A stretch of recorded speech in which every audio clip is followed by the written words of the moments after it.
કેમ છો વિદ્યાર્થી મિત્રો? આજના આપણા ઓનલાઈન ક્લાસમાં હું રાહુલ પ્રવી આપનું સ્વાગત કરું છું. જ્યારે આપણે ધોરણ 8 ગણિત પ્રકરણ 2 એકચલ સુરેખ સમીકરણ સ્વાધ્યાય 2.4 નો દાખલા નંબર આપણે 6 આવી ગયા છે. જ્યારે રકમ છે આ પ્રમાણે વાંચીએ. મહુલી ગામમાં જમીનનો એક સાંકડો લંબચોરસ ટુકડો શાળા બનાવવા ફાળવેલ છે. તો લંબચોરસ ટુકડો છે કે જેને શાળા બનાવવા માટે ફાળવેલ છે. પ્લોટની લંબાઈ અને પહોળાઈનો ગુણોત્તર 11.4 છે. એટલે કે લંબાઈ અને આ પહોળાઈ એનો ગુણોત્તર આપ્યો છે. એટલે કે લંબાઈ જેમ પહોળાઈ બરાબર 11/4. તો આ અહીંયા ગુણોત્તર છે. આ વાતનું આપણે ધ્યાન રાખીશું. આ એનું માપ નથી, ગુણોત્તર આપ્યો છે લંબાઈ અને પહોળાઈનો. લંબાઈનો 11 એટલે કે આપણે અહીંયા 11 લખીએ અને પહોળાઈના 4. તો ફરીવાર યાદ અપાઈએ કે 11 અને 4 એ લંબાઈ અને પહોળાઈનું માપ નથી, એનો ગુણોત્તર છે. એટલે કે જે પણ સંખ્યા હશે એ એના ગુણાકારમાં આવશે. એનો મતલબ આવો. આગળ, જો આ પ્લોટની ફરતે વાડ બનાવવા માટે ગ્રામ પંચાયતને ₹100 પ્રતિ મીટરના દરે ₹75,000 નો ખર્ચ કરવો પડે તો પ્લોટની લંબાઈ અને પહોળાઈ શોધો. તો અહીંયા એક ખર્ચ આપ્યો છે કે 1 મીટર વાડ કરવાની છે, એનો ખર્ચ છે ₹100. એક માહિતી આપણી જોડે બીજી આ છે. અને જે કુલ ખર્ચો છે એ આપણને આપી દીધો છે. કુલ ખર્ચો થાય છે 75,000, જે આપણા રકમમાં બતાવેલા છે ત્યાં તમે જોઈ શકો. 1 મીટર વાડ કરવાના ₹100 છે અને કુલ ખર્ચો થાય છે 75,000. લંબાઈ અને પહોળાઈના ગુણોત્તર આપેલો છે, એનું માપ નથી આપ્યું. એટલા માટે આપણે પ્લોટની લંબાઈ અને પહોળાઈ શું થાય એ શોધો. અહીંયા રકમમાં આપણને આપ્યું છે.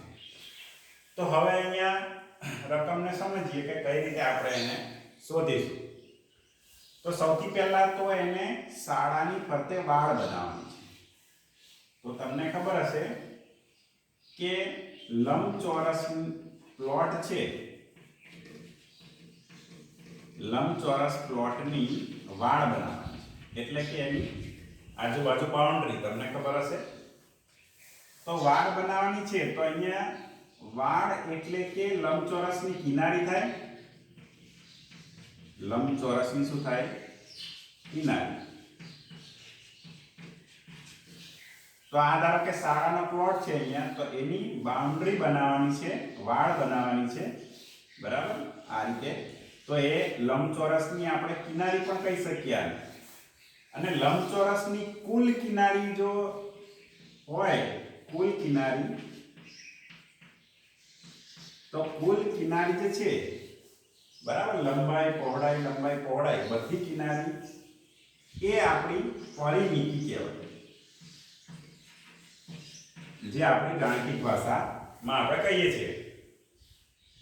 તો પરિમિતિ છે, બરાબર. જો કોઈની પણ પરિમિતિ શોધવી હોય તો એની બધી લંબાઈ અને પહોળાઈનો સરવાળો કરવો પડે. તો લંબચોરસની પરિમિતિ શોધવી હોય આપણે, લંબચોરસની પરિમિતિ, તો કેવી રીતે શોધી શકાય? તો લંબાઈ વત્તા પહોળાઈ. કારણ કે લંબચોરસમાં તમે જોશો લંબાઈ 2 વખત આવે છે. લંબાઈ અહીંયા અને આ સામેની બાજુ પણ લંબાઈ કહેવાય. એટલે 2 વખત લંબાઈ વત્તા લંબાઈ, અને પહોળાઈ પણ 2 વખત આવે. સામે પહોળાઈ. તો 2 વખત પહોળાઈ.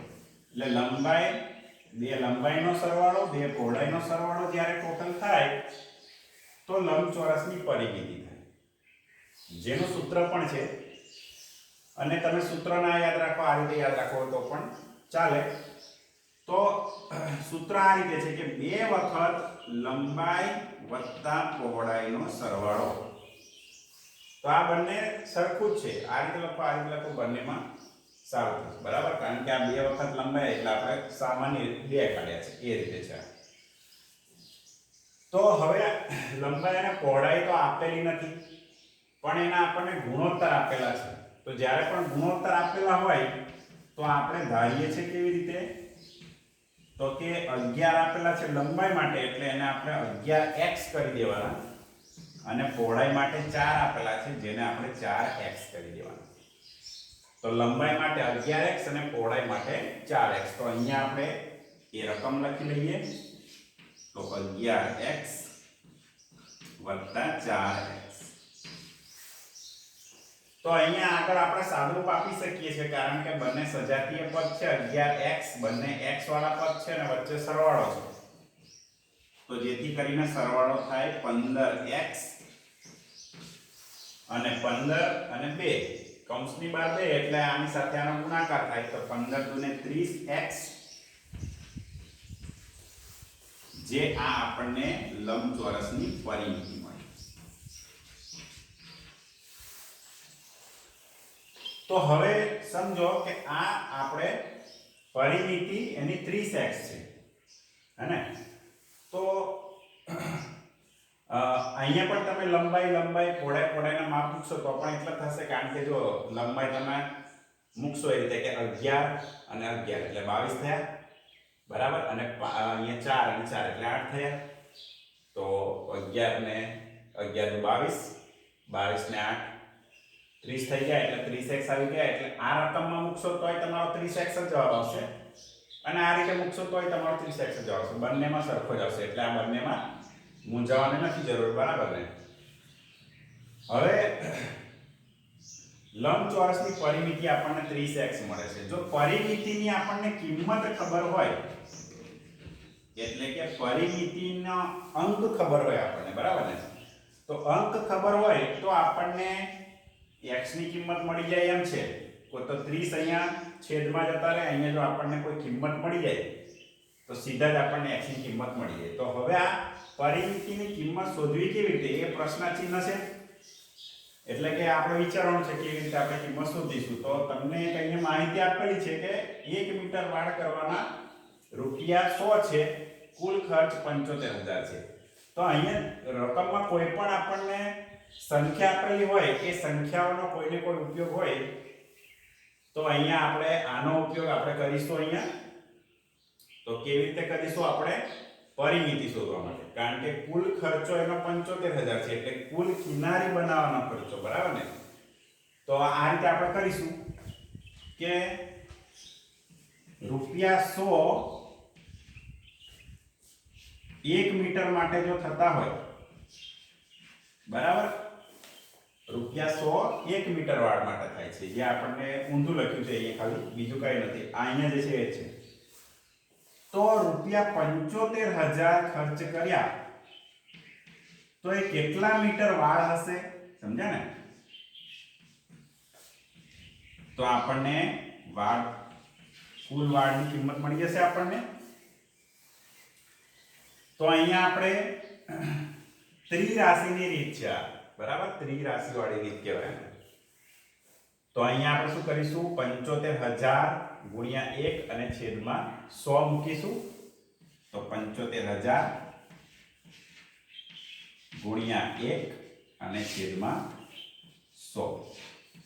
હવે આને આપણે સાદુરૂપ આપીએ. 100 માં 2 શૂન્ય પાછળ છે, 75000 માં પણ 2 શૂન્ય પાછળ છે, 2 શૂન્ય બંને ઉડી જાય, બાકી બચે છે શૂન્ય. ઉડ્યા પછી અહીંયા 750 કહેવાય, એના ગુણ્યા 1 છે એટલે 1 નો ગુણાકાર થઈ જાય તો એનું એ જ આવશે પાછું, એટલે શું કહેવાશે, 750 મીટર એ કુલ વાળ છે.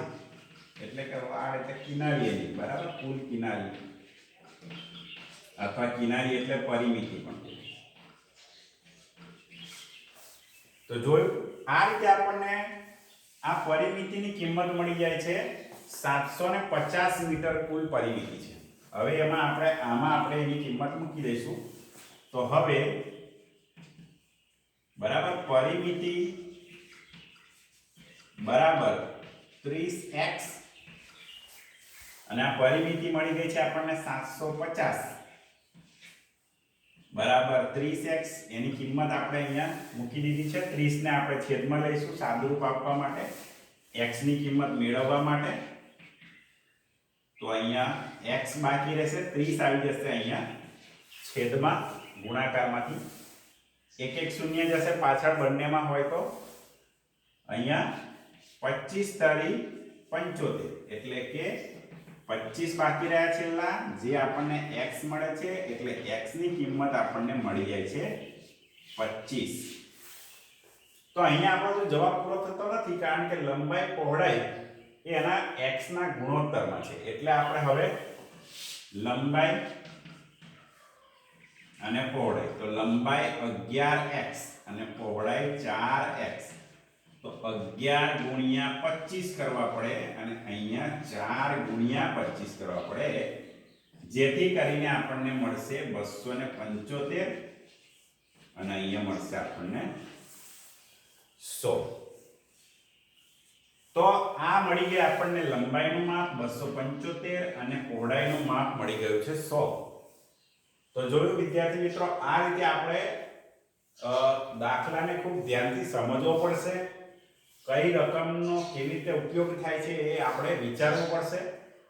અને આવા પરિમિતિના નિયમો અથવા તો એને સરળ શબ્દોમાં લખેલું છે, જેમ કે અહીંયા વાડ લખ્યું છે, બરાબર, પ્લોટની વાડ.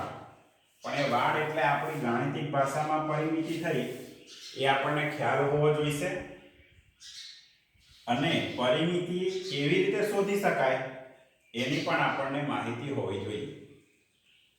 આ બધું આપણને આગલા ધોરણમાં આવી ગયું છે, પણ અહીંયા એને કમ્બાઈન કરીને આખો દાખલો એક બનાવ્યો છે કે જેથી તમને પરિમિતિનો ખ્યાલ છે કે નહીં એ પણ આમાંથી તમને ખબર પડી જાય. તો આ બધી માહિતી આપણે યોગ્ય સમજ દ્વારા જ મેળવી શકીએ. એટલે દાખલાને ધ્યાનથી સમજવો પડે, ઘણું પુનરાવર્તન કરવું પડે, કારણ કે ગણિત જે છે એ તમે આગળના ધોરણમાં જેમ જેમ જાઓ એમ તમને યાદ રાખવું પડશે. એવું નથી કે પરિમિતિ તમે 7મામાં ભણી ગયા એટલે હવે 8મામાં નહીં આવે. તો ગણિત એવું છે કે એ આગળના ધોરણમાં એનું ડિટેલિંગમાં અને અથવા એનો કંઈ ને કંઈ ઉપયોગ આવતો જ હોય. એટલે આપણે ગણિતમાં કોઈ પણ નિયમો, સૂત્રો છે એને યાદ રાખીશું, બરાબર ને. તો આ રીતે અહીંયા દાખલો પૂરો થાય છે. આશા છે કે તમને દાખલો સમજાયો હશે. ના સમજાયો હોય કે કંઈ પણ પ્રશ્ન હોય તો તમે કમેન્ટ કરો.